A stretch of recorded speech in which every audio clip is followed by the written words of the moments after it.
quais são os tipos de perícia? Né? Porque eu entendo que a gente tem ali o momento antes, né?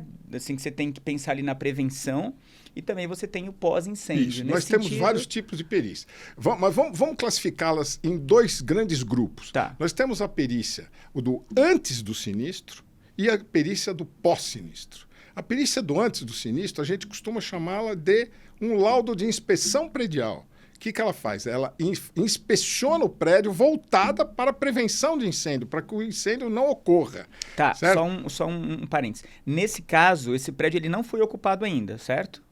Ou ela pode ser feita... Ou não ocupado, prestes a ser ocupado, que seria o ideal, ou às vezes prédios que passam por alguma reforma e querem saber se essa reforma está adequada do ponto de vista de incêndio, ou simplesmente, periodicamente, eles podem passar por uma inspeção predial, porque tudo se modifica, principalmente dentro de um prédio comercial, de um shopping center, mudam-se lojas, mudam-se corredores, mudam-se quiosques e tudo mais, e...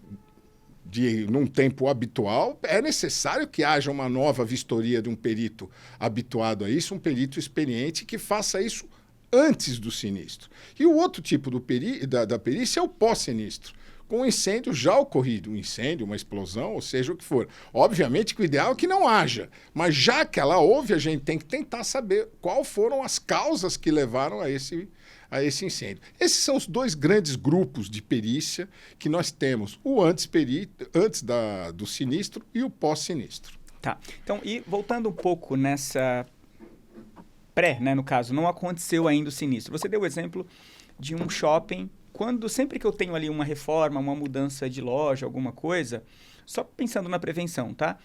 Existe alguma perícia por parte desse empreendimento para checar se realmente aquela reforma não causou algum tipo de dano, então, algum equipamento? Essa é uma perícia, é um laudo de inspeção predial. Ele tem que chamar um arquiteto ou um engenheiro com experiência nisso e fazer um laudo voltado para a engenharia de incêndio. Ele não vai verificar a estrutura, se o prédio vai ter problemas de ruína ou não. Ele vai verificar única e simplesmente todos os parâmetros de engenharia de incêndio. Rota de fuga, a carga de incêndio que tem. Porque hoje em dia nós temos materiais que tem uma carga de incêndio tremenda, né? Que se você conseguisse ignifugar o material, você não teria a propagação de incêndio. Por exemplo, uma cortina, ela pode estar revestida com produtos que ela retarda a propagação do incêndio. Tudo isso, um engenheiro, um arquiteto voltado com experiência em engenharia de incêndio, ele pode colocar isso no laudo. Seja ele numa reforma, seja ele no antes da ocupação do prédio, seja ele numa adaptação de um prédio antigo para transformar ele em tentativa de acessibilidade. Você sabe muito bem que os prédios antigos, principalmente os prédios do centro da cidade de São Paulo, tudo mais, a gente não tinha no passado nenhuma regra, nenhuma norma de acessibilidade. Eu não estou falando só de acessibilidade contra cadeirante, e, obviamente com cadeirante, mas mesmo maca. Certo? Os prédios hoje em dia, se uma pessoa precisa do SUS, por onde entra a maca? Por onde sai a maca? Às vezes nem entra, quanto mais sai a maca, não é verdade? Nem os elevadores. Nem os elevadores. Pensados, então, né? e rampas e assim por diante. Esses prédios, alguns estão tentando se adaptar.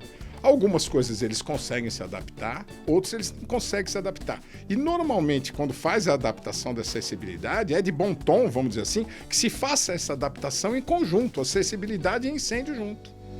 Construcast, arquitetura, engenharia, construção.